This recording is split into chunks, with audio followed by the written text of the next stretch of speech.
Fala, meu povo, tudo bem com vocês? Mais uma vez aqui no podcast que fala um pouco de tudo, até de fisioterapia. Vocês podem reparar que hoje quem está apresentando sou eu, o Vitor não está. Ele teve uma viagem a trabalho, a qual desejamos muita sorte para o nosso amigo. Mas estou eu aqui com meu grande amigo Rafael, vocês gostaram? Fala, E pessoal, uma boa convidada noite. muito especial, que eu vou deixar ela se apresentar. Conta um pouquinho para a gente, doutora, quem é você e um pouquinho da sua história. Meu nome é Amanda, eu sou médica psiquiatra, eu me formei em Barbacena, estudei psiquiatria naquele hospital em Barbacena, aquele tão falado do Holocausto brasileiro, né? Que hoje oferece um atendimento muito humanizado. E depois me mudei para Belo Horizonte, fiz meu mestrado e fiquei por aqui. Vim para estudar e acabei ficando. Não é legal você ter citado, porque alguma das coisas que a gente vai debatendo na questão da evidência, aqui em Minas passa, né? Por esse hospital, ele é tão famoso, já passou. Eu lembro que eu vi ele no filme sobre um jogador chamado Heleno de Freitas, que é o Rodrigo Santoro, interpretando, e ele ficou internado lá com Sífilis. Bem legal. Então, gente, como ela se apresentou, vocês já devem ter percebido, hoje o nosso tema é saúde mental. Como vocês também devem saber, não é o tema de especialidade minha e do Rafael, mas a gente está ávido para aprender um pouquinho com a doutora Amanda. É um prazer dar mais com a história dessa, né? Exatamente. Então, fala para a gente, doutora Amanda, o que seria prática baseada em evidência no contexto da saúde mental? Quando a gente fala de saúde mental e prática baseada em evidência, a gente fala de prática baseada em evidência geral, né? Todo mundo ainda tem uma ideia de que psiquiatria é uma coisa muito subjetiva. Você vai no psiquiatra, bate um papo, ele conversa com você e te passa um remédio. Não é bem assim. A gente tem uma anamnese estruturada, assim como todas as áreas da saúde, né? E a gente, através dessa anamnese, chega numa hipótese diagnóstica. E, através dessa hipótese diagnóstica, a gente vai escolher um protocolo de tratamento para esse paciente que tenha evidência científica. Vou dar um exemplo, né? Na depressão, a gente tem um protocolo canadense, que é o CAMAT. Mas a gente não leva em consideração só a evidência científica, né? A gente leva em consideração também as características individuais do paciente, né? A nossa expertise clínica, e leva em consideração tudo isso para decidir qual o melhor tratamento para esse paciente baseado em evidência. Então, a história do paciente, mais o protocolo, mais a expertise do médico, vai chegar num ponto em que a gente consegue oferecer o melhor tratamento para aquele paciente. Perfeito, perfeito. É exatamente a prática baseada em evidência em todas as áreas. Você acha que as pessoas tratam a saúde mental com um pouquinho de subjetividade, como você falou assim, o público em geral acha que às vezes esses protocolos são diferentes por causa de algum motivo específico? Totalmente. As pessoas, assim, quando eu chego na primeira consulta, eu explico, eu vou te fazer essas e essas perguntas, a consulta é dividida em 4 partes, eu explico isso tudo para o paciente, né? Para falar assim, a gente vai fazer uma entrevista estruturada. E, às vezes, muito paciente estranha, porque fala assim, não, mas eu só conversava. Então, eles têm uma ideia de que ainda é muito subjetivo, que é uma conversa, e que nessa conversa é como se o psiquiatra fosse desvendar os sintomas e depois pensar em um monte de remédio e falar assim, não, esse remédio é para você. Não é assim que funciona, né? Mas é como as pessoas ainda acreditam que funciona. E se a gente for comparar com a cardiologia, por exemplo, ninguém aceitaria isso. Bateu um papo, toma esse remedinho aqui. Mas o que eu tenho? Eu tenho pressão alta, eu tenho insuficiência cardíaca, né? E na psiquiatria as pessoas aceitam não ter um diagnóstico, ficar no subjetivo, tomar um remédio sem saber por quê, sem saber para quê. Então, isso ainda acontece, infelizmente. E a gente sabe o tanto que é complicado, né? Entrar no protocolo medicamentoso, né? Tem um protocolo de desmame, uma série de mudança comportamental que a pessoa tem que ter no estilo de vida, né? E aceitar isso sem um mínimo, uma investigação Detalhada. Exatamente. Né? Quando eu estava dando uma revisada antes da gente começar hoje, eu vi muito isso que ela está falando com uma ligação com o termo inconsciente. Você me corrige se eu estiver errado. Mas parece que venderam para as pessoas aquele negócio que a gente vê muito em desenho, em filme, né? Do negócio da hipnose, aquele preto e branco rodando assim devagarzinho. que você tem uma parte do seu corpo que você não controla, que você não sabe muito bem como é que ela funciona, mas que ela manda em você uma certa... Se vendeu isso, né, de alguma forma, e as pessoas compraram, tipo, vai que eu sonhei isso mesmo. Vai que isso está no meu inconsciente, o inconsciente de Freud, né? Lá da década de 50, né? Onde o Freud falou sobre o inconsciente.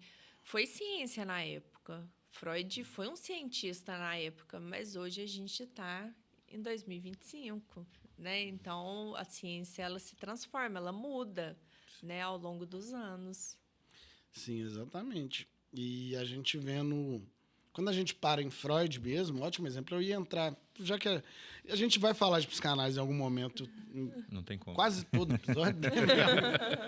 Mas a gente vê que o Freud, o problema dele está justamente no principal, no primeiro pé da prática baseada em evidência, que é a melhor evidência disponível, porque o cara fez só estudo de caso, né? Ao que parece. Os livros dele são contando de atendimentos singulares com uma pessoa só. Exato. E as coisas que ele tirava conclusão do que elas falavam, sei lá como, né? E até hoje as pessoas falam isso, falam assim, a psicanálise não pode ser mensurada, por isso que não tem evidência. Uai, como que você não mensura? Você está atendendo um paciente, você não pode randomizar os pacientes? Perfeito. E acompanhar e ver o resultado clínico? Então, essa coisa de que a psicanálise não pode ser mensurada e que, por isso, ela não pode ser considerada uma pseudociência, não, a gente consegue mensurar, só que as pessoas não mensuram, né? Exatamente. Você acha que tem uma dificuldade na questão da saúde mental que, quando a gente fala nisso, na fisioterapia, aí eu vou acabar puxando um pouquinho. Igual eu estava até conversando com você, mas na fisioterapia a gente pega... é mais fácil a gente separar as nuances da dor, da lesão, enfim, dor, amplitude de movimento, força muscular, as variáveis, entendeu? Então, exercício é bom para fortalecer músculo, ponto. Exercício é bom para curar a dor, depende qual dor. Você acha que nesse caso, como eles ainda usam esse colete na saúde mental, fica difícil de não sei como é que eu vou falar, separar o joio do trigo? Porque o cara vai chegar e falar, é bom para depressão, mas não é bom para outro sintoma. E o paciente é um só, vamos dizer assim, que é a desculpa que eles usam. A desculpa é que cada paciente é singular, subjetivo, tem um contexto cultural dele, mas igual a gente estava conversando aqui antes, sintoma só muda de casa. Sintomatologia, a gente tem o DSM-5, que é o livro diagnóstico da psiquiatria, onde lá você está catalogado os sintomas de depressão. O que é depressão? É perda de interesse e prazer, humor deprimido e mais outros sintomas de alteração de apetite, de sono, de concentração, de pensamento. Então, assim, existem os critérios diagnósticos. Perfeito. Tem como você fechar um diagnóstico em psiquiatria. E se você consegue fechar o diagnóstico, você consegue estudar sobre isso. Né? Porque você tem as entrevistas estruturadas para pesquisar a depressão, para pesquisar a ansiedade. Então, a gente consegue, sim, fazer isso, né? Consegue mensurar isso na psiquiatria. E só pegando o gancho, né? E acho que é exatamente por aí que passa, né? Trazendo também de novo para a nossa área da fisioterapia, é o discurso clássico, né, da picaretagem, porque se você não determina medidas de desfecho para poder calcular também as suas intervenções, então... Por exemplo, a gente vive batendo na ventosa terapia, vive batendo, né, algumas técnicas de terapia manual, em algumas outras intervenções. Se você fica nesse discurso de que não é testável, é exatamente o que define pseudociência. Porque se você quer dizer que você é científico, então você tem que passar pelo crivo da metodologia científica. Né? Então, cada paciente é singular, mas a gente tem conjuntos de técnicas e métodos, né, que classifica ali uma síndrome, né, uma condição, e você vai saber, através, né, da pesquisa, se aquela intervenção ela é capaz de, né, mudar aquele diagnóstico. Né? Então, realmente assim, quando o paciente chega lá no consultório lá, e você vai investigar, né, muitos deles precisam, né, de uma abordagem, né, para desfecho de dor, desfecho de funcionalidade, e então é acompanhamento profissional, aí você descobre que a abordagem é psicanálise, você já dá aquela desanimada, porque, por vezes, acaba que, infelizmente, vai atrapalhar mais o tratamento e vai demorar para ele poder receber, às vezes, né, ansiedade, depressão, às vezes ele está ali recebendo uma TCC, uma ACT, um DBT, ele, né, não vai partir, não vai evoluir a partir daquilo, né? Então a gente acaba ficando um pouco travado no tratamento. Então é muito importante, né, que as pessoas que fazem pelo menos sejam alertadas. Ó, esse método ele não é mais uma filosofia do que, né, uma abordagem científica. Sim, e eu vejo também, você vai poder falar bem melhor que eu, com certeza, porque é a sua linha de frente, né? Onde você toma as pedradas na cabeça. Mas eu vejo que na saúde mental, às vezes é até pior que pra gente, o viés de autoridade clássico. Que o cara vai achar, quem é você para confrontar Freud? Sim. Assim.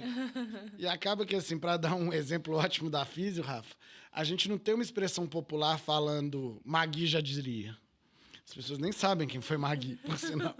Mas qualquer coisa que vai lá e fala ali, ó, Freud já diria. Exatamente. Então tem um apelo. Qualquer boteco que você for. Qualquer bar que você for, tem alguém falando. E foto dele na internet, na televisão, tá, filme. Enfim, então é uma dificuldade, né? Porque cria um viés de autoridade, as pessoas, pô, mas como é que você está contradizendo esse cara? Você até minha avó sabe. E sabe o que é complicado? Que eu acho que é levar tudo para a mente e para o inconsciente. O que é mente? Mente é mensurável? O que é mente? Não é cérebro. É sintoma cerebral. O paciente que tem um transtorno psiquiátrico, ele tem um sintoma cerebral. Né? O nosso cérebro comanda nossos sentimentos, nossos comportamentos, nossas emoções. Perfeito. Então, a gente mensura isso. Mas fica nessa história do inconsciente, da mente, coisas que não são palpáveis. E aí as pessoas usam desse discurso o tempo todo, para um discurso de autoridade, mas sem levar em consideração a biologia da psiquiatria também, né? Fazendo como se fosse um ramo diferente, né? Como se Isso. deixasse de ser um pouquinho medicina para mergulhar nesse caldeirão aí, vamos dizer assim, já que é meio bruxaria. Né? E na nossa área, quantos dessa, né, Cezinha? Reiki, microfisioterapia. Ela já citou esse Já. exemplo. Nossa. Eu ia até falar que Reiki, casamento. umbigo tampado. tampado. E até aí que se cruza, né? Nessa magia por energia, cor, luz. Soro.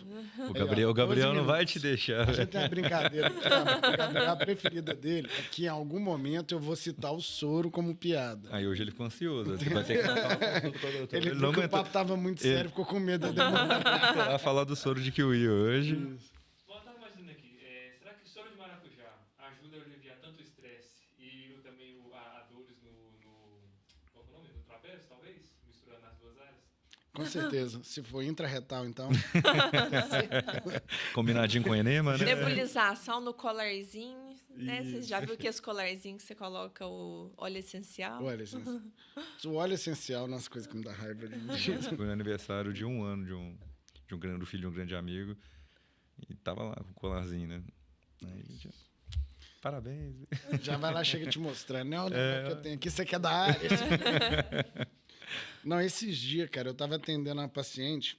Meu consultório no Belvedere, ele é um pouco menor. Ele seria mais ou menos isso aqui, mas ele sai para uma sala de pilates grande. Que, assim, quase não tem diferença, é quase o mesmo ambiente. Eu tô atendendo a paciente com um pouquinho com terapia manual para exercícios, até porque é aquele perfil que é ótimo a gente ter um profissional de saúde mental junto, até que já passou procedimento cirúrgico no lugar e tudo, e tem muita desconfiança. Aí terminou, eu tô conversando com o marido dela, brota um cheiro de jasmine, assim. Aí eu vou olhar pro lado, tá. Que isso? Dá uma complementadinha. Tá. O que você vai falar pra pessoa? E o efeito placebo, né? A pessoa Exatamente. acredita, ela passa a acreditar e aquilo dali, de certa forma, funciona ao acaso, né? Foi a história natural da doença, os confundidores agindo também, né? Os vieses cognitivos. E até interessante ter comentado isso, né? De efeito placebo. Essa semana, um profissional que é lá da seleção também, de futebol americano, ele postou justamente falando sobre a utilização de placebo em atletas de uma maneira deliberada. A gente já falou disso também em outros episódios, né, sobre efeitos confundidores, e para mim é claro isso, assim, a maior parte das pessoas não sabem ainda o que é o efeito placebo. A partir do momento que você assume o efeito placebo e tenta utilizar ele, o efeito placebo já deixa de existir. Então, não, assim, e isso que é o complicado, né? A gente fala tanto sobre o letramento científico, o tanto que é complicado, né, você tem que lidar com isso no dia a dia e com as pessoas, mas a gente tem que tentar, né? Vamos continuar tentando levar esse esclarecimento. Não, perfeito, porque as pessoas acham que o placebo são 5 confundidores, né? Eles não veem que ele é um só. Vai dar uma bolsa de gelo sem gelo, quente. Quente não, morna. Sim. Seria, né? Vamos um exemplo. Sim. Fala que é, não, aqui, ó, toma uma pílula de farinha. Fala que é, tal. Não vai acontecer, né? Então, eles confundem muito. Exatamente. Mas, Amanda, pegando esse gancho aqui, como que na sua área você acha que é para você receber um paciente que você vai lá e conversa isso com ele, fala, olha, essa terapia... Não sei nem se tem essa abertura, se você vai mudando, você até pode contar isso pra gente, mas você vai falar que não é uma terapia com comprovação científica mesmo, e ela fala, mas isso me curou. Como é que é isso? Normalmente, eu tento agir assim com muita empatia. Porque senão fica uma coisa meio arrogante, assim, você chegar e falar assim, isso não te curou, não. O que te curou foi o tempo, foi o acaso, foi mudança de estilo de vida, né? Então, assim, normalmente eu sou muito empática e escuto o paciente. Eu falo, e te ajudou? Ajudou. Mas será que também isso que aconteceu na sua vida também não pode ter ajudado? Então, assim, tentando fazer o paciente ver os vieses, assim, de certa forma, né? Eu acho que a gente tem que aproximar o paciente da gente para depois a gente conseguir tirar o paciente dessas terapias, né?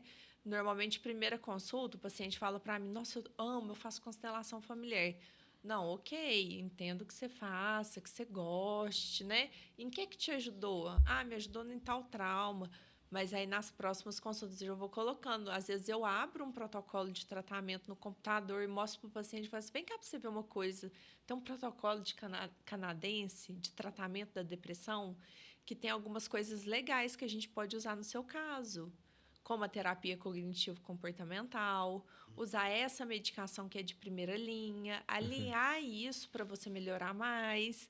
Então, normalmente, assim, quando acontece, eu tenho muita paciência para tentar trazer esse paciente para o lado da ciência, sabe? Sim, ótimo. Que aula, hein? A gente pensa nisso também. Às vezes a gente fica um pouquinho bravo, mas... Não, por dentro a gente tá Exatamente. morrendo. Por dentro você tá falando, Tem que fazer sai daí, pelo amor de Deus. Mas por fora a gente fala, mas me conta, como que foi isso? E a importância, né, desse treinamento profissional não é justamente isso, né? A gente manter ali, né? Não deixar aquilo tocar as nossas emoções. Você está sendo enganado, pelo amor de Deus. Porque a vontade é essa. Exato. Exatamente. A importância também, né, você mencionou, né, a entrevista estruturada, né, a comunicação não violenta, né, para você propor reflexão, né, é você confrontar o paciente, ele já era, para parar a consulta ali, ele não vai aceitar mais nada que você falar, né, mas quando você entra, né, naquela coisa mais e fazendo ele refletir, né, com as perguntas estruturadas, isso, né, ele pode de repente ele já não refletir em comportamental imediato, né, mas ele já sai dali questionando mais, senso crítico um pouco mais apurado. É uma construção, né? Assim, tirar o paciente de uma técnica que não tem evidência, que pode até piorar, né? Reprocessamento de trauma, tem muita coisa, constelação familiar. Então, assim, você não pode permitir que o paciente continue ali, porque vai impactar no seu tratamento, né? No tratamento psiquiátrico geral, porque a gente precisa de uma equipe para tratar um paciente, né? Sim. Ótimo você ter citado isso, porque era uma coisa que eu queria abordar com você desde cedo. Aquelas coisas que a gente lê fica até. Eles estavam falando, é uma coisa que acontece muito com a gente também, tá? Por exemplo, vou dar o exemplo nosso para chegar no seu. Hoje, eu não consigo te falar qual é a melhor terapia manual. Quase todas elas vai depender muito da confiança do paciente em você e da sua capacidade de fazer a técnica. Não importa se é massagem, quiropraxia, isso, dor aguda, é ok, show, para curto prazo, né? Longo prazo é exercício, sono. Mas, entre elas, pouquíssima diferença, no geral. Eu li hoje que a gente tem uma coisa parecida entre as psicoterapias com evidência científica. Só que, no caso da psicoterapia, na fiz também, mas no caso da psicoterapia, eu fiquei impressionado com uma coisa, o cara assim falando. O que comanda muito é a capacidade do terapeuta em utilizar a técnica. Ok, mas e o contrário? E a capacidade do terapeuta em não saber usar a técnica e prejudicar o paciente? Chega gente, por exemplo, para você com trauma inventado por pseudociência ou por terapeuta com acurácia ruim, e aí tem que começar lá do início a resolver essa situação? Tem. Olha o que acontece muito em psiquiatria. O paciente deprime. Um psicólogo mal preparado, ele vai falar assim, essa depressão tem uma causa. Pode ser que tenha. Perdeu o emprego, terminou um relacionamento, pode ser que tenha um desencadeante. A causa é cerebral. Mas ele vai trabalhar os desencadeantes. Então, assim, a gente tem isso na psiquiatria, né? E me perdi, gente. O que eu ia falar? Criação do trauma. E criar essa questão do trauma, né, no paciente e falar assim, não, você está assim por causa disso, não aconteceu nada daquilo. Né? É querer dar uma justificativa para alguma coisa que não tem justificativa, às vezes. Às vezes, a pessoa só deprimiu porque a família inteira tem histórico de depressão e é uma doença familiar. Ou a família inteira tem bipolaridade e é uma doença familiar. Né? Então, a gente tem que tomar cuidado, porque um profissional ruim... Vou te dar um exemplo. Um paciente em euforia, no transtorno bipolar, em mania, eufórico. Ele pode falar assim, não quero mais meu casamento.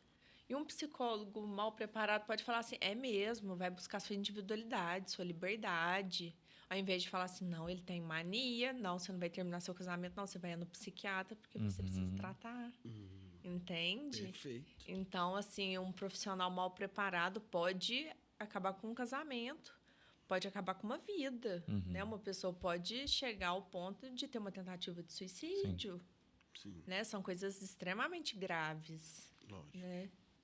Não, perfeito, era exatamente isso. A gente vive isso também entre ortopedistas, educadores físicos. Com certeza, vários ortopedistas, educadores baseados em evidência, vivem isso com fisioterapeutas também. Sim. É muito complexo, né? Porque o nosso trabalho é saúde, mas a gente depende um do outro, né? Nós somos elos de corrente e a gente é tão forte quanto o elo mais fraco. Infelizmente. O que você acha que as pseudociências fazem tanto sucesso na saúde mental? Faz sucesso, porque eu acho que tem um compilado de coisas psicológicas, sociais e culturais. Primeira coisa, se foi no psiquiatra, nossa, ele é assim que a indústria farmacêutica. Ele ganha dinheiro da indústria, entendeu? Esse psiquiatra aí, não, ele está te medicando é para te dopar, né? Não existe esse termo dopar, é sonolência do remédio, enfim, né? Mas por que as pessoas vão para esse caminho? Porque é um caminho curto. Eu vou falar para um paciente que está com depressão crônica, que está deprimido há 20 anos, que ele vai demorar 2 anos para melhorar, enquanto um coach fala para ele que não, vem aqui para cá, que em 2 meses você vai estar curado. Então, a gente trabalha com processos longos, demorado, é o cérebro, é medicação psiquiátrica, é terapia, que demora meses para ter resultado, enquanto as pseudociências prometem um resultado rápido. E não são baratas. Não são baratas. Mas prometem um resultado rápido. A gente brinca que é caro por causa da gola padre ou da calça deixando maléu. Gabriel deu um ótimo exemplo do soro saborizado. O soro saborizado, a cadeira de massagem. Assim, tem muito o que entregar, né, tecnicamente. Ele faz um protocolo repetido com todo mundo que basicamente é nada, né? E hoje em dia, com essa questão hormonal, que tudo é hormônio, repor hormônio e repor soro, isso está invadindo a psiquiatria também. Todas as áreas, né? Todas as áreas estão sendo invadidas. Sim. Por essa medicina, né, que se diz integrativa, né? Que desintegra a saúde, integra o bolso deles. Exatamente. Foi bom você citar agora, a gente entramos nessa celeuma, um outro grande vilão. Você já teve muito problema com paciente vindo de coaching? Já, porque assim, é difícil, porque o paciente ele quer o caminho mais curto. E o coach ludibria, o discurso é muito assim, você vai fazer, você vai vir aqui, e terapia em grupo, né, expor o paciente. Então, assim, já tive problema com o paciente de falar assim, não, mas meu coach falou que eu não preciso dessa medicação, que eu preciso é reprogramar meu cérebro. O que é reprogramar o cérebro, gente? Eu ainda quero entender Conecta mais um sobre USB aqui, isso, né? entendeu? Mas, assim... E é complicado, porque eles têm vários diplomas, né? Você vai ver na internet, diploma em neurociências. A pessoa não fez um curso da área da saúde, mas já tem um diploma em neurociências, entendeu? Então, assim, isso constrói todo um discurso que leva o paciente a acreditar que aquele tratamento vai sanar a dor dele, porque ele tem uma dor, né? Uma dor emocional, de vocês, dor física e emocional também, Sim. né? Então, isso é muito complicado, realmente. Não, perfeito. A gente acaba... Onde a nossa área interage com vocês é na dor crônica. Principalmente dor lombar crônica, né? Que é, Ele é de mão dada. é exatamente nessa hora que a gente grita pra pessoa, vai na saúde mental, vai, e a pessoa fala, você acha que eu sou doido, né? Eu não tô inventando minha dor. Ninguém falou isso, meu. Então, vira e mexe, eles param nos coaches da vida, aí eles têm uma injeção de adrenalina que dura 2, 3 semanas, querendo fazer muito mais fisioterapia do que eles aguentam, pioram, tem flare-up ou uma crise piorada, e aí tá lá aquele cara, né? O vilão da fisioterapia, o velhinho com a faca na mão. Vem, Herninha, vem. E tem aquela coisa também de hipermedicar, talvez uma dor crônica, que o tratamento seria atividade física, sono e mudança de estilo de vida. Perfeito. E você ficar ali dando medicação, o paciente acreditando que a medicação é que vai resolver a dor dele, né? Então, Exatamente. tem essa questão também que Fundamental. conversa, né, entre as áreas. Fundamental. A gente implora por vocês nessa hora.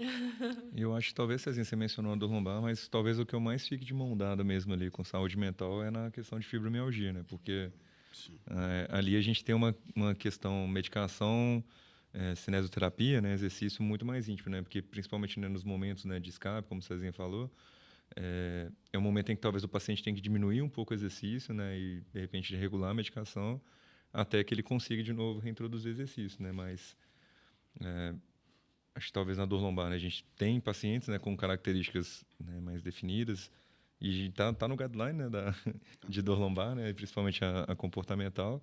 Mas eu vejo, assim, que principalmente com a fibromialgia, como é que é em relação a pacientes fibromialgicos? A fibromialgia, a gente vê... Eu sempre falo assim, gente, quem faz a leitura da dor é o cérebro.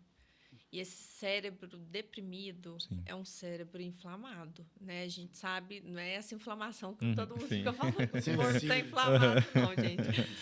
Às vezes sensível fica melhor posicionado. Irritado. Mas tem essa questão do cérebro sentir a dor, né? Então, a gente tenta tratar essa química, né, para a pessoa ter um alívio ali do quadro depressivo, para a leitura da dor dela ser diferente. Perfeito. Através do tratamento do quadro depressivo ou ansioso, porque fibromialgia está muito ligada, né? Depressão, ansiedade, bipolaridade. E aí, exatamente nessa hora, né, o paciente regula, né? Eu tenho até um exemplo dentro de casa, minha mãe, e quando ela consegue se estabilizar, é uma beleza, né? A gente fica, mas ela entrar em crise, geralmente, né, associada a alguma coisa de ambiental, né, social, especialmente, e aí abandona o exercício e aí fica naquele quadro, né, até regular. Então, assim, né, não dá para trabalhar sozinho. Tem uma linha da terapia cognitiva que é a aceitação e compromisso. Tem alguma evidência para fibromialgia, né? Legal. Que o próprio nome diz, aceitação e compromisso é assim, você tem essa condição crônica, nós vamos te dar a melhor vida possível dentro dessa condição crônica, né? Que é uma terceira onda da terapia cognitivo-comportamental. Legal. Eu não sei se é isso, né? Mas você falou, me lembrou. Já vi em série, filme, documentário e reality show também, né? Que tem algumas vezes eles pegam uma pessoa e fazem...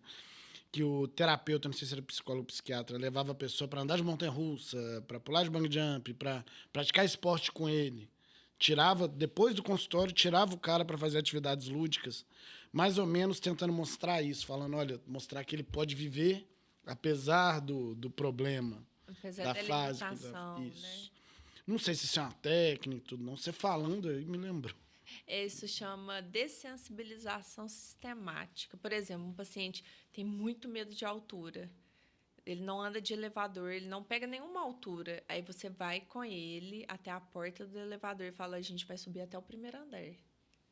E aí você vai dessensibilizando, porque o seu cérebro vai entendendo assim, você é capaz? Você subiu o primeiro andar, depois de um mês você foi no segundo andar, depois no terceiro andar. Então, assim, fobia específica, né? Medo de avião, medo de barata, né? Quem tem aversão a alguma coisa é uma técnica que funciona.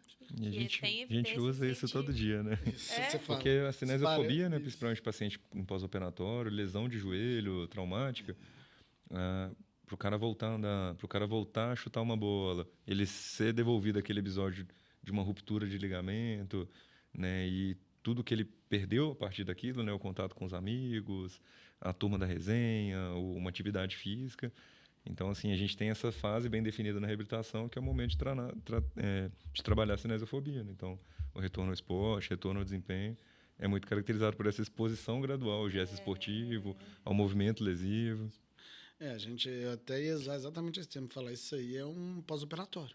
Exatamente. Perfeito, perfeito. Não, a gente mexe primeiro o dedinho, agora o pé todo, vamos pisar. É, E até na dor crônica também, né? Quando, por exemplo, o cara trava com frequência, quando abaixa, né? Quando vai levantar.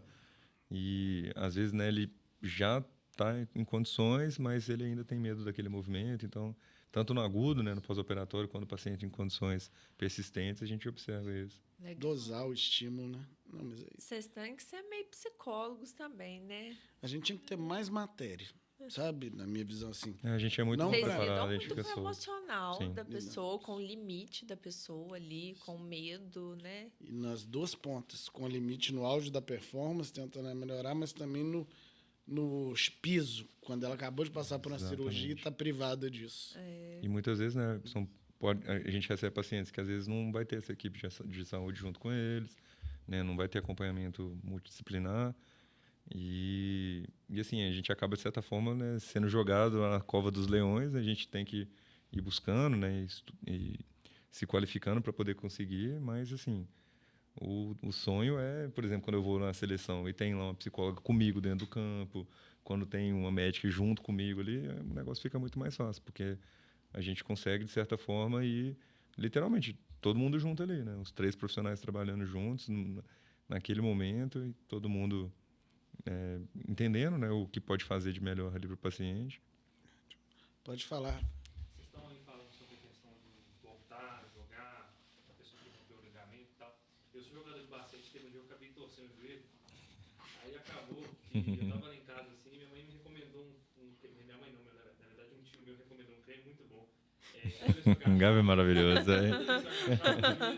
Fazia igual porta, sabe, rangendo? Uhum. Aí vai me recomendou um creme chamado WP40, conhece?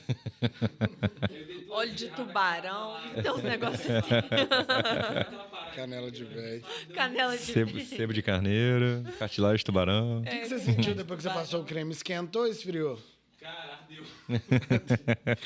Efeito mais confundidor. Se ele tivesse esquentado, a gente até passava um paninho para a próxima raciada. Ô, Rafa, seguinte. Não é creme, cara, é movimento. Você tem que ter a dose do tanto que você aguenta mexer até que você aguente mexer sem dor. Normalmente, o fisioterapeuta trata disso, do carga de treino que você aguenta enquanto você está com aquela condição de saúde, seja uma lesão, uma dor. Então tá P40 não funciona então. Comprovadamente não, nunca ouvi falar disso. Que isso? Você não usa? Você não usa no seu dia a dia? O cara já tira aqui, tá acabando. Um oferecimento, WP40. Não, e aí você vai ver esse creme é 400 conto. Aí funciona. É igual tomar colágeno. Vocês também Exatamente. convivem com isso. Mas, gente, é assustador, assim, porque até onde eu sei, tem biologia na escola. Né? A gente tem química orgânica, então, assim, ver um médico prescrever uma proteína, não importa qual, né? Querendo um tipo de... Que é com aminoácido se transforma na proteína de interesse. E, assim, é muito complicado, né? É todo dia. É o ácido hialurônico, o colágeno para articulação. Então esse negócio do colágeno aí, então, eu acho que não sei se é a área de vocês, né, que pra pele puxar mais é dermatologia, né? Então a questão de, tipo assim, comprar pé de galinha pra poder comer e melhorar colágeno funciona então. Não, porque a proteína, Pode quando ela comer. chega no seu organismo e, né, você passa pelo processo digestivo, a proteína ela é quebrada em aminoácidos. E aí o corpo, conforme, né, estilo de vida, genética, aí que ele vai determinar o que vai fazer com aquele aminoácido, que tipo de proteína vai construir, mas não importa a fonte da proteína, ela vai ser quebrada em aminoácidos. Você pode comer, que não faz mal. Não, depende da E é quantidade. bom, né? Ensopadinho, num friozinho desse, né? A boa fonte de proteína precisa se alimentar. Exato. Mas não vai melhorar a pele, não vai melhorar a saúde articular. Isso é bullshit purinho, é pra roubadinha dos outros. É. Tem muito dessas técnicas. A gente tá falando aqui tem, né? Mas, enfim, qual que é a técnica que mais te irrita? Que o paciente chega assim e fala, eu fui em tal, aí na hora que ele termina a frase já dá... Constelação familiar. Eu nem respiro, né? Constelação familiar. Ótimo. Porque é muito... Nossa, eu não tenho palavras, assim. É muito degradante ver um paciente passar por uma constelação familiar, dele expor um trauma de vida e aquele trauma ser lidado... Sabe a forma que eles lidam? Por exemplo, vou dar um exemplo. Um paciente que sofreu um estupro de um pai. Ela vai na constelação familiar, ela tem que fazer tipo um psicodrama, que é tipo reviver a cena e perdoar o agressor. Cara, isso é muito cruel, velho. Isso é cruel, isso é cruel. E colocar isso assim, né? Fora outros traumas, né? Que a pessoa pode ter vivenciado, acidente de carro, tudo. E você perdoar e você ter que ressignificar.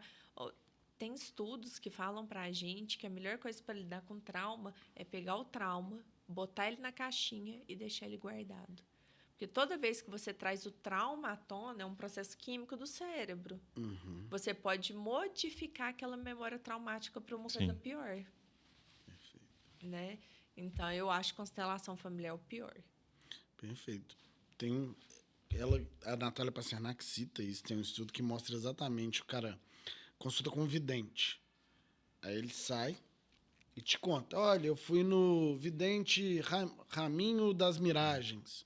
E ele falou que a minha vida vai ser assim, ele descobriu o nome da minha mãe, não sei o quê. Aí tinha um vídeo. O cara só fazia pergunta retórica. Eu aposto que sua mãe chama, aí o cara respondia, ele chama tal, ele é isso, é isso. O cara vai sendo vago, com as perguntas certas na hora certa. E aí, mas qual que é a impressão pelo viés de autoridade? Que o cara tá acertando tudo. Que é exatamente isso. E o que acho que sim, mais me assusta na constelação familiar é ter chegado no direito brasileiro, né? Tem audiências que são... A pessoa tem a opção de conciliação, até obrigação de passar por constelação. Cara, é inacreditável o nível que chegou. E isso é E uma... muitas vezes por não psicólogos, né? Assim, Por advogados, né? advogado, Sim.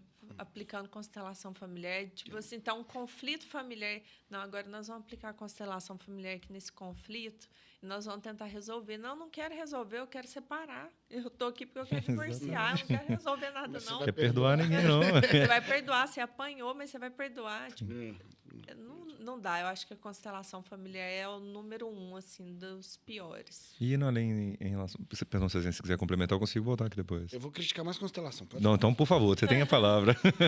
Constelação é um tipo de coisa que quanto mais... É tipo microfisioterapia. Quanto mais você escuta, só piora. Exato. Só Quanto piora. mais mexe, Você vai mais fede, velho. Você vai ver a história, é um sargento nazista que foge, vira padre franciscano, larga a batina, e aí ele vira psicodélico. Tipo, que isso, a vida desse cara é animada. É, tipo, Essa daí tem teve emoção muita na vida. aventura e tal. E aí, qual que é a outra? Depois ele perdoa Hitler numa sessão, que é completamente bizarro. Toda vez você fala, eita. Eita, atrás de eita. Mas você sabe que tem um cruzeiro aqui no Brasil de uma certa pessoa que ela leva todo mundo pro cruzeiro para fazer constelação Meu Deus familiar do céu. durante 15 dias no cruzeiro. Que loucura. Tipo, as pessoas pagam uma grana preta para ir pro cruzeiro e... E vocês aí criticando os legendários aí. Exatamente É, o isso. povo tá subindo o pico. É, tá... Pelo menos eles estão só rezando, né? Pelo menos não estão constelando lá em cima, né? Tomara que não estejam constelando, né? Tomara que seja oração mesmo. Tomara que seja rico. Pagar um ticket básico ali de R$81 mil, né? Um ticket, high ticket, para subir a montanha e rezar. Posso voltar agora? Pode ser. Além de intervenções, assim, a gente mencionou aqui também sobre assim, medicação ou então suplementação, como a gente mencionou aqui do colágeno. Chega muito para você também? Para a gente é todo dia o colágeno. É o glicosamina glicans, todo dia. Como é que é lá para vocês também? O problema da psiquiatria é que tem um protocolo de suplementação de nutracêuticos em psiquiatria. Só que quando você vai ler os estudos assim com 20 pacientes, 30 pacientes, não tem N nenhum, não tem metodologia nenhuma, e aí as pessoas absorveram muito desses estudos para falar de ômega 3 para depressão, não sei se vocês já ouvi falar. ouviram. Verdade, sim. Né, que não tem esse nível de evidência toda, mas o que eu vejo pior mesmo é o que tem acontecido agora de suplementação de vitamina D, altas doses, paciente chegando com consultório com vitamina D de 90, né, suplementando vitamina B12, porque é bom para a memória, é bom para o cérebro, vitamina B12 de 1000, né, tudo sem evidência, tudo sem, mas isso cai muito na psiquiatria, sim. Cai muito. E nesses protocolos via oral, venoso também? Porque Via a gente tem oral, visto- venoso, é uma É confusão. o caos, né? Já tive paciente de chegar e colocar sacola em cima da mesa e falar, porque agora meu tratamento é creatina. Creatina, ok, tem evidência. Exatamente. É. Não pro desfecho de interesse, né? Mas pelo menos mais fortinho vai ficar, né? É, fortinho ele vai ficar. Mas agora eu tomo creatina, porque eu faço atividade física, agora eu tomo ômega 3, eu tomo vitamina B6, B não sei o quê, B não sei o quê, Então, assim, vai virando uma confusão e a pessoa está fugindo dos tratamentos Sim. com evidência e acreditando que só aquilo dali vai resolver o problema dela. Esse que é o problema. Esse aqui é o problema. Né? Se a pessoa acredita assim, eu vou pôr um óleozinho de lavanda aqui para dormir melhor, mas ela segue o tratamento psiquiátrico dela, pelo menos ela Menos está mal, né? em algum caminho com evidência científica. O problema é quando o paciente desvia totalmente desse caminho e passa a acreditar que só soroterapia ou só vitamina vai resolver o quadro dele. Isso que é um problemaço pra gente também, por sinal. Velho, a fisioterapia ela tem uns telex free, vamos dizer assim, umas coisas. Aquela bandagem colorida que na Isotape. Meu Deus. Já Velho, fizeram aquilo em mim. não Uma deixa vez que eu mais. torci o pé, aí cheguei, começaram a fazer um monte de coisa e colocaram aquilo em mim. Eu falei assim, meu Deus, será que isso aqui serve para alguma coisa? Em nesse nome da momento? profissão, desculpe, tá? Uma vez, Torci o pé e colocaram em mim. a gente achou que funcionava. O problema da área esportiva é o seguinte: um grande atleta usa, o mundo inteiro quer saber o que é. Ventosa com Michael Phelps. Pô, você vai pensar que o maior atleta da história vai usar Medalhista, uma né? porcaria? Usou. Entendeu? É que nós- Ozonioterapia para tudo, gente. Pra tudo. Não, assim, limpar a piscina é top. É maravilhoso. mas tirando isso aí, não tem jeito, não presta, não. É outro pessoal que briga muito com a gente, os ozônio. Não, os terapeutas. A menina me mandou Amam a outro gente. dia um dói, tal. Que eu fui lá, é um corte meu que eu tô falando assim, que só serve pra limpar a piscina. Ela mandou um dói, eu abri o artigo. De acordo com ela, ozônio intraretal curava Covid. Aí, olha só, o artigo eram 5 pessoas dentro de um CTI. É Os tipo últimos, a gente aqui, né? isso, os Não, últimos o protocolo 2 tá dias de feito. incubação. Covid durava 7 dias. Ela começava no 5º dia. Falava, minha filha, se isso durou 3 dias, eles iam se curar de qualquer jeito. Não, e o Cezinha, ele é muito sim carinhoso, porque no dói ele também já fez até barulho de uau, revista predatória, né? sim. Ele ainda se pôs ali, ó, menino Não, bom que sim, ele é o mínimo para dar uma resposta, que aí também era público, É né? porque As outras explicar pra pessoas ela a podiam revista ver. predatória ia te dar muito trabalho, né? Isso é pior. E aí ele ia começar a bater papo e tal. Pagou, postou, é complicado. Teve outra que foi lá e falou que eu não podia falar do guru dela, porque ele tava fazendo uma coisa, moça, ele tem que provar que tá certo, que o negócio dele funciona.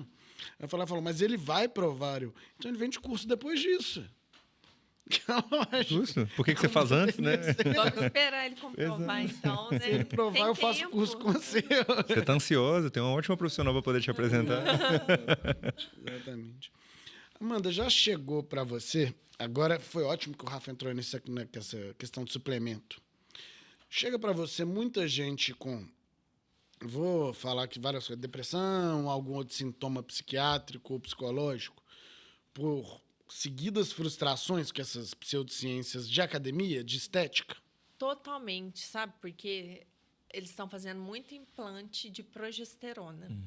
E a progesterona ela é depressogênica para pessoas predispostas. Então, a pessoa vai lá, aumenta a progesterona para a dose suprafisiológica.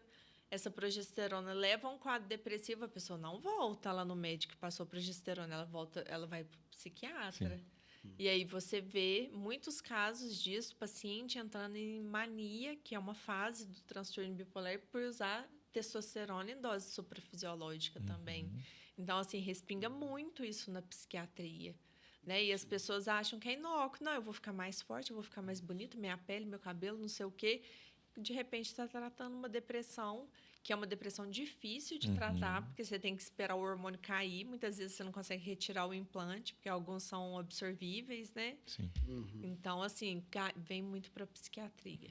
Engraçado que eles acreditam em hormônio para o resultado, mas para efeito colateral, não. Né? Exatamente.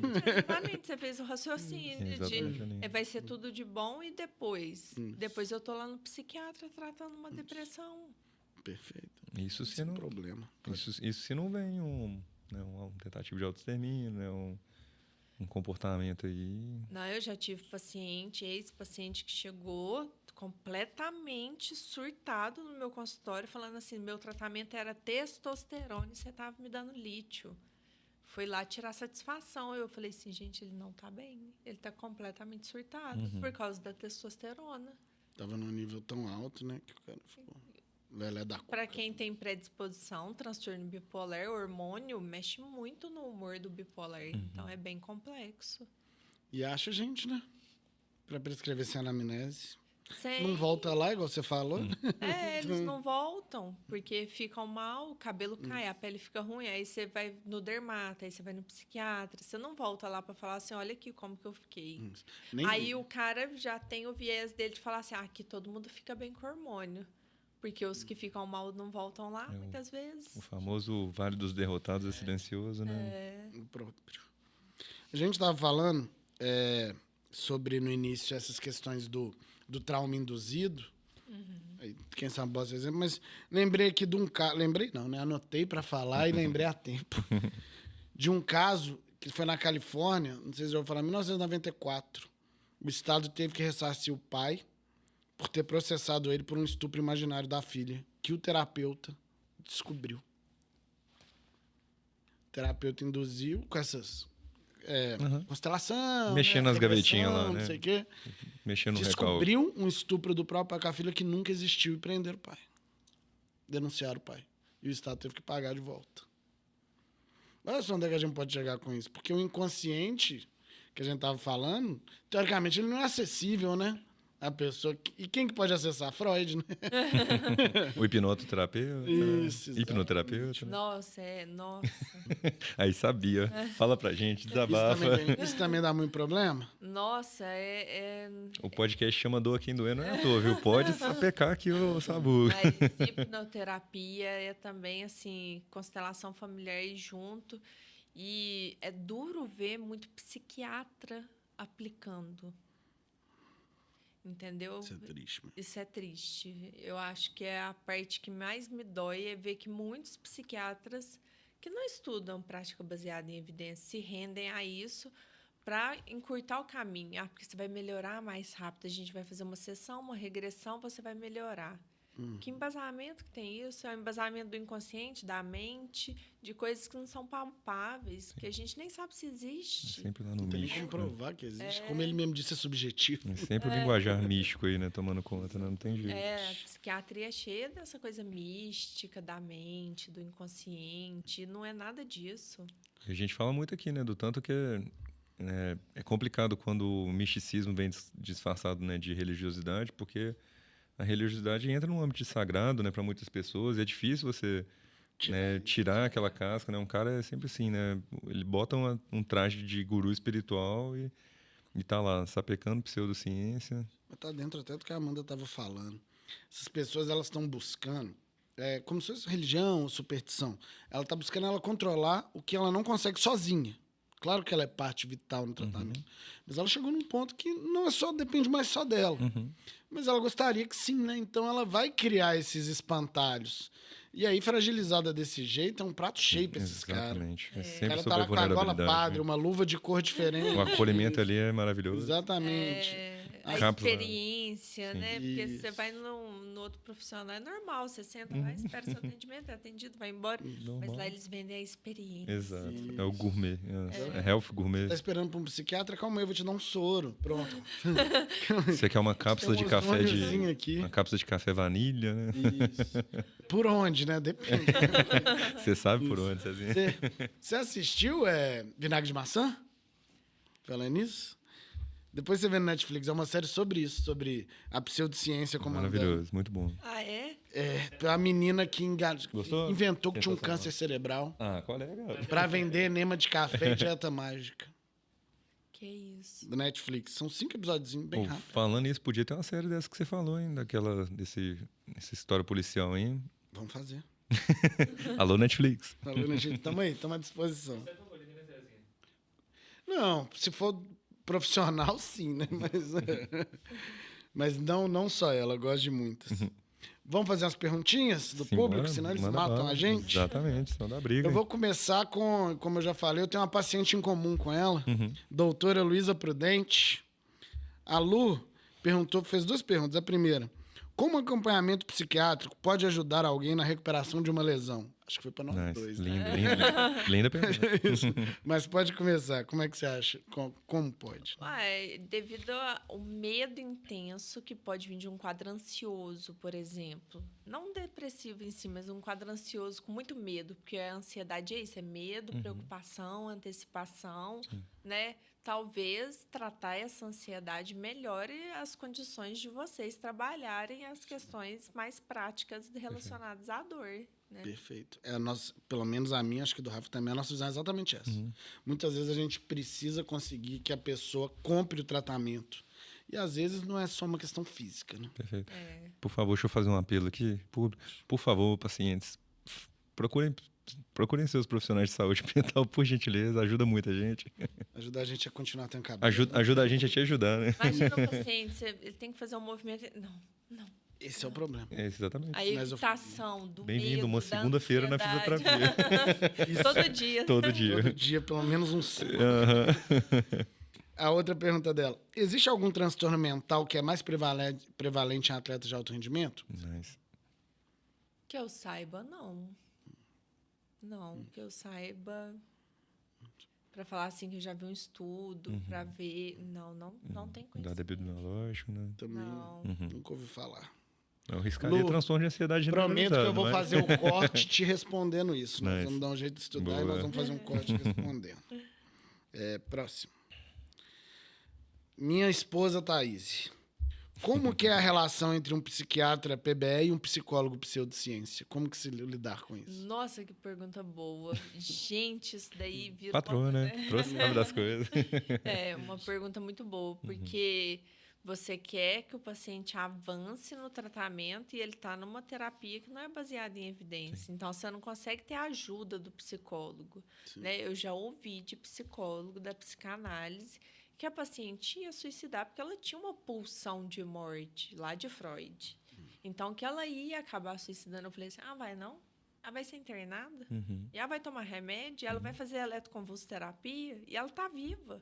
Nice. Né? Coisa linda. Então, assim, é muito complexo, porque às vezes a justificativa é essa, não, mas ela tem uma punção de morte, ela tem uma vontade de morrer, nada vai segurar isso. Não, e isso é muito de contos gregos, né? Assim, aquela literatura como é que fala? Do oráculo que viu o futuro e tudo vai se confirmando ali com o tempo, né? Você tem que isso, ouvir né? isso em 2025, que o Exatamente. paciente quer morrer porque ele tem uma pulsão dentro do inconsciente dele, e você fala, então tá, então nós vamos lavar a mão aqui, vamos esperar. Vamos agendar o velório, né? Quando você pega um desses casos do Freud, é interessante isso, porque a primeira reação do ex-paciente, Freud já tinha morrido, é falar que ele era um gênio. E aí ele vai sendo entrevistado sobre tudo que foram as sessões de psicoterapia com Freud, ele mesmo vai desmontando isso. Mas aqui ele falou que eu vi meus pais tendo relação carnal, não tem como, eu não dormia no mesmo quarto. Mas aqui, ele mesmo vai vendo que era tudo mentira. Sim. Aí no final ele mesmo fala, pô, mas eu não estou nem um pouco melhor. E fiz anos. Nunca melhorei um pouco. Tipo, ele não chega a usar esses termos, mas fica aparente que ele notou que não era tão gênio assim quanto ele achava. O viés de autoridade foi usado e os viés de confirmação foram levando ele para essa condição, vamos dizer assim. E é o que esses caras usam, né, na prática. Não, e agora que eu tô lembrando, eu fiquei com dó dela de ter feito kinese, agora que eu lembrei que eu fiz psicanálise por um tempo. Não, Então tá empatado. acho que ficamos no 0-0.